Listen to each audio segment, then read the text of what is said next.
Olá a todos e todas, estamos aqui para mais um vídeo e hoje discutiremos o tema do biopoder, tal como formulado por Michel Foucault. Eu enfatizo isso porque, embora tenha sido Foucault que tenha dado o pontapé nessa discussão fundamental acerca do biopoder, esse debate ganhou lastro. Depois de Foucault, uma série de autores trabalharam com esse tema. Toni Negri, Giorgio Agamben, que está vivo, né? Escreveu bastante sobre o tema, Roberto Espósito e outros pensadores fundamentais contemporâneos. Mas nesse vídeo eu vou focar no momento em que Foucault anuncia o conceito.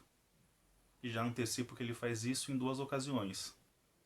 No primeiro volume da História da Sexualidade e na última aula de um curso que ele proferiu no Collège de France, intitulado de Em Defesa da Sociedade.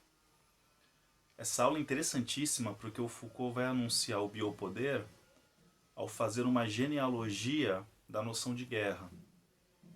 Ao pensar a política como guerra, e o Foucault vai inverter o aforismo de Clausewitz, que dizia que a guerra era uma política por outros meios, por meios exacerbados.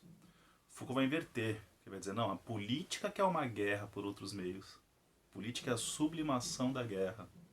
Então ele vai pegar esse gancho da política como guerra, vai fazer uma genealogia da guerra no Ocidente. Esse tema vai remeter Foucault a pensar a guerra de raças, ou seja, o racismo. E ele vai dizer que o racismo é a estrutura da modernidade ocidental. Se a gente superar o racismo, a modernidade ocidental desmorona. O racismo é estrutural e estruturante da modernidade e especificamente da modernidade capitalista neoliberal. E o Foucault se detém ao tema do neoliberalismo e faz uma leitura muito interessante, muito potente. Então, a partir do tema do racismo, guerra de raças, ele anuncia o biopoder como uma prática divisora. E aí a noção de raça vai ser muito importante para dividir o corpo populacional. O tema do biopoder está muito ligado ao controle da população.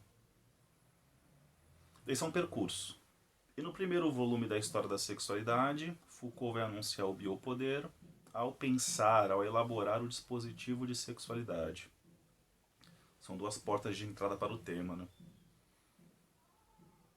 Para entender bem o biopoder, é interessante confrontá-lo com a modalidade de poder anterior, que o Foucault chama de poder soberano. Eu sei que para Agamben depois, o biopoder não substitui o poder soberano. Pelo contrário, o poder soberano se transmuta e ganha uma roupagem biopolítica. O Agamben fala em soberania biopolítica. É o poder soberano que atua de modo biopolítico. Mas para Foucault, nós podemos perceber uma substituição de fato. Havia o poder soberano, o biopoder nasceu para confrontar o poder soberano, para resistir ao poder soberano, para enfraquecê-lo, e consegue fazer isso. Mas ao enfraquecer o poder soberano, o biopoder se desenvolve como tecnologia de governo.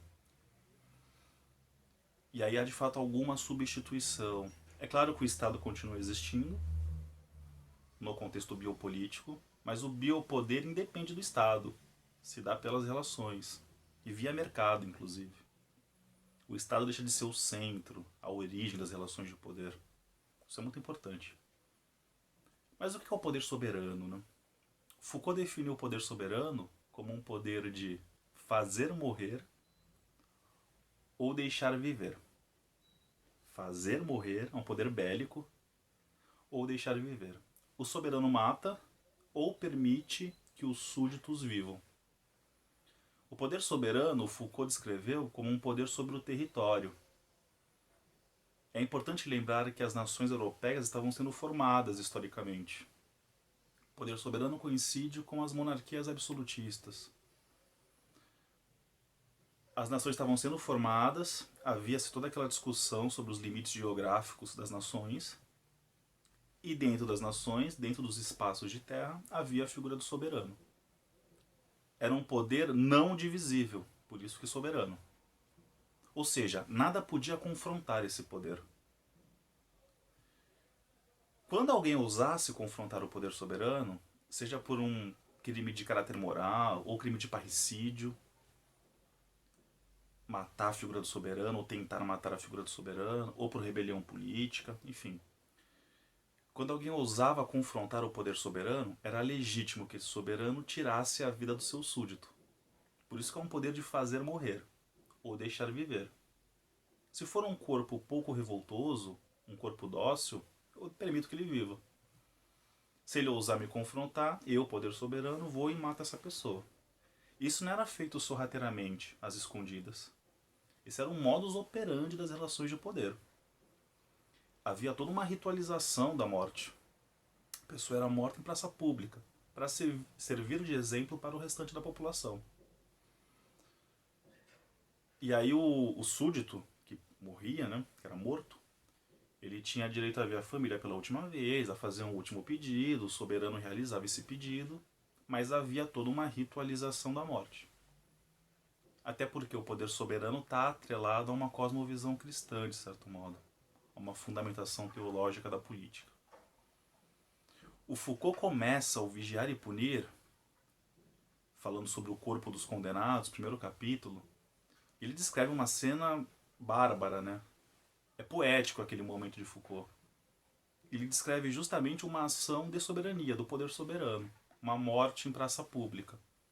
Então lá é um sujeito que cometeu crime de parricídio, tentou matar o poder soberano com uma faca, e aí ele foi punido e foi morto em praça pública.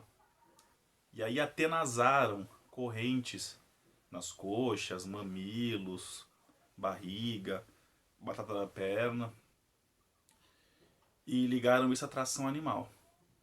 E chicotearam os animais para que eles corressem e o corpo se desmembrasse. Só que eles prenderam alguns cavalos que não estavam afeitos à tração animal. De modo que 2 ou 4 não foram suficientes, tiveram que colocar mais. Eu não lembro os números exatos, né? Mas vejam lá em Vigiar e Punir. É o comecinho do capítulo 1. Tiveram que acrescentar mais cavalos para conseguir desmembrar de fato o corpo.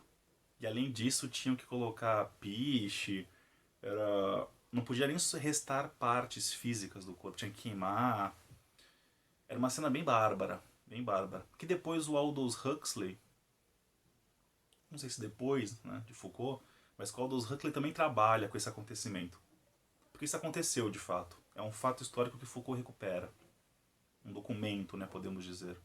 O Huxley também escreveu um romance a partir disso, que é Os Demônios da Loucura, ou Os Demônios de Ludon. Há 2 traduções para o português. Mas enfim, o que importa aqui é que o poder soberano é um poder de morte. O biopoder nasceu para ativar uma outra lógica. Se o soberano, poder soberano, é um poder de fazer morrer ou deixar viver, o biopoder, por sua vez, é um poder de fazer viver ou deixar morrer. É um poder que faz viver ou abandona alguns corpos à morte. Esse é o grande paradoxo do biopoder. Ele se apresenta como protetor da vida, mas ele produz corpos matáveis, corpos descartáveis. E aí critérios como raça, minoria sexual, diferença sexual vão ser fundamentais para essa produção de corpos matáveis. Parece que é legítimo que alguns corpos morram em detrimento de outros. Foucault faz essa análise muito detalhada lá na última aula que eu citei do curso Em Defesa da Sociedade. E aí cabe a questão, né? Entender o que é o fazer viver, do biopoder, e o deixar morrer. Esse deixar morrer vai ser o gancho que o Mbembe vai pegar para desenvolver a necropolítica. Mas posso discutir isso num outro vídeo, que também é um tema fundamental. Mas o Mbembe está dialogando diretamente com Foucault e com a discussão do biopoder, com a questão biopolítica. Né? Para mostrar o que seria o fazer viver, eu sempre cito o filme Mar Adentro, que é baseado em fatos reais, né? Dirigido pelo Alejandro Amenábar. De modo muito resumido, Mar Adentro descreve uma trama em que um sujeito, um marinheiro, sofre um acidente num mergulho. Ou seja, alguém que tinha muito contato com o mar, porque era marinheiro, num mergulho sofreu um acidente. O filme se passa no litoral da Espanha, na costa espanhola. É Ramon Sampedro o nome do personagem, né? O Ramon até se adaptou bem. Ele sofreu um acidente e ficou tetraplégico. Ele só movimenta o pescoço e a cabeça, né? Perdeu o movimento do corpo. Ele até se adaptou bem. A família deu todo o auxílio necessário. Ele era muito culto, ele gostava de ler poesia. A família montou um mecanismo para ele conseguir virar as páginas dos livros com uma colher de pau, com a boca. Ele se adaptou bem, mas ele não considerava mais aquilo vida. Perto do que ele tinha antes, perto de toda aquela potência que ele tinha antes, estava no auge da sua vida física, emocional, sexual, financeira, e aí sofreu um acidente. Né? Perto disso, aquilo que ele tem hoje não é vida. Ele não considerava aquilo como vida. E ele dizia: se eu quero morrer. E é legal porque ele diz isso sem qualquer ressentimento. Ele é a pessoa mais sóbria do filme. Ele decide que quer morrer. Ele não quer mais viver. É um grande debate bioético esse, né? Bioético, biopoder, a vida em questão, os limites da vida em questão. E aí ele entra com um processo jurídico para pedir o direito de morte, né? A morte assistida. O Estado demora 28 anos para dar uma resposta. Vejam só, para quem queria morrer, ter que esperar 28 anos já é um martírio. Demorou todo esse tempo e o Estado deu a resposta, foi uma negativa. Não concedeu o direito de morte. Por que o Estado fez isso? Né? O Estado não quis inserir as mãos, as digitais daquela morte. Não quis participar daquilo. Repetindo o gesto de Pôncio Pilatos, né? Lavo minhas mãos. Eu não tenho nada a ver com isso. Por que o Estado reagiu assim? Porque ele já está impregnado por essa lógica biopolítica do fazer viver. O Foucault define o biopoder como uma certa estatização do biológico. A vida biológica deixa de pertencer somente aos indivíduos, aos seres vivos, aos humanos. O Estado passa a ter poder sobre isso também. Daí toda a reflexão de Foucault sobre a medicina social, sobre o fundamento que a medicina dá para o Estado, no controle dos corpos, né? Esse controle populacional. Foucault aponta o surgimento da população como um desbloqueio epistemológico para as relações de poder. O poder soberano não controlava, não governava, ele matava. O biopoder controla os corpos, a vida, as potências dos corpos. É uma outra dinâmica, muito mais caótica, né? No sentido de que o controle produz caos, né? E não ordem. Então o Estado recusou o pedido de morte do Ramon Sampedro. Ele até pediu para a família matá-lo. Ele argumentava que por amor, me matem. Se vocês me amam, vocês vão me matar. Eu quero morrer. Mas a família é muito católica, porque a Espanha é um país muito católico, né? Por questões morais, não aceitou o pedido de Ramon. E aí eu deixo até em aberto para saberem se Ramon conseguiu de fato ou não a morte, né? A morte assistida. É um filme belíssimo, dirigido pela Mina Bar, e recomendo demais para vocês. Assistam esse filme, mar adentro. Isso mostra o que é o fazer viver. A atuação do Estado nesse filme, o modo como ele lida com a vida e com a morte, ilustra bem o que é o fazer viver, da lógica biopolítica. E para ilustrar o que seria o deixar morrer, biopoder é um fazer viver ou deixar morrer, eu cito um outro filme, que é um filme francês chamado 120 batimentos por minuto. Qual que é a trama biopolítica desenvolvida nesse filme? O filme narra o surgimento e o crescimento de um movimento social chamado ACT UP.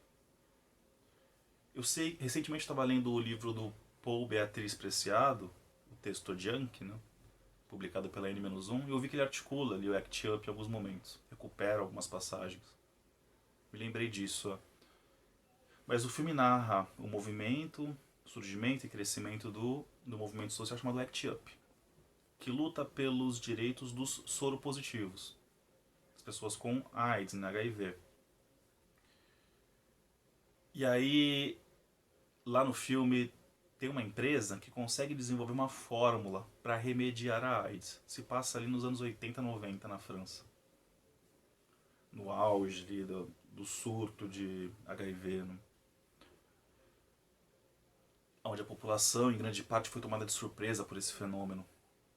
E aí surgem movimentos de defesa pelos soropositivos. Então tem uma indústria farmacêutica que consegue remediar a questão. Não cura, mas produz algum remédio que prolonga a vida. E aí a luta se dá em torno disso, né? Pelo direito ao acesso a esse medicamento. Mas a empresa, por uma questão comercial, contratual, e vejam a relação entre biopoder e neoliberalismo, né? Por uma questão comercial, essa empresa não ofereceu o medicamento para os serviços públicos de saúde da França, porque a França tem serviços públicos de saúde, diferentemente de outros países, né, com origem mais liberal. Não ofereceu e também não lançou no mercado, não jogou no mercado para ser comercializado. Guardou a fórmula para si. Poderia ter salvado vidas, mas não fez. Por uma questão comercial, guardou para si. E ao fazer isso, abandonou o corpus à morte. E claro, é sempre um equívoco associar o HIV com a população LGBT. Mas o filme dá protagonismo para a comunidade LGBT. E aí os militantes ativistas vão falecendo por causa da doença, adoecendo. É uma narrativa triste. Mas é uma trama biopolítica. Biopolítica. Por uma questão comercial, a empresa guardou a fórmula para si. Poderia ter salvo vidas. Poderia ter ativado aquele primeiro princípio do biopoder, que é o do fazer viver. Mas não. Guardou a fórmula e ativou o segundo princípio, que é o do deixar morrer. Abandonar corpos à morte. Esse deixar morrer, para Foucault, está atrelado à negligência estatal, ou seja, eu vou recuar a assistência, a ajuda, e vou permitir que alguns corpos vivam à margem do tecido social, produz vidas marginais, né? Mas mais do que isso, há uma racionalização desse deixar morrer. Não é só negligência, há técnicas para se abandonar corpos à morte, para se produzir vidas matáveis. Há critérios de raça, de gênero e tudo mais, né? De atuação política. Os militantes, os grevistas operários durante um tempo eram escolhidos para serem abandonados à morte. Foucault recupera essa questão da condição proletária e lê isso de um outro modo, né? Não necessariamente marxista, mas sempre dialogando com Marx, um diálogo crítico, né? Mas essa é uma conceituação fundamental. E é uma chave de leitura interessante para entender o neoliberalismo em Foucault. O biopoder é um poder de fazer viver ou deixar morrer. É um poder que se diz protetor da vida, mas que ele dociliza a vida, controla a vida. E produz corpos matáveis. Como eu falei, é a porta de entrada para a necropolítica, que é uma chave conceitual interessantíssima para lermos o contemporâneo. Bom, a ideia era apresentar, em linhas gerais, é claro que eu resumi muito, né? Esse é um debate longo, mas eu gostaria de apresentar o modo como Foucault anuncia o biopoder. Isso vai ter múltiplas implicações na ordem do pensamento e da filosofia política. Espero que tenham gostado e até o próximo vídeo.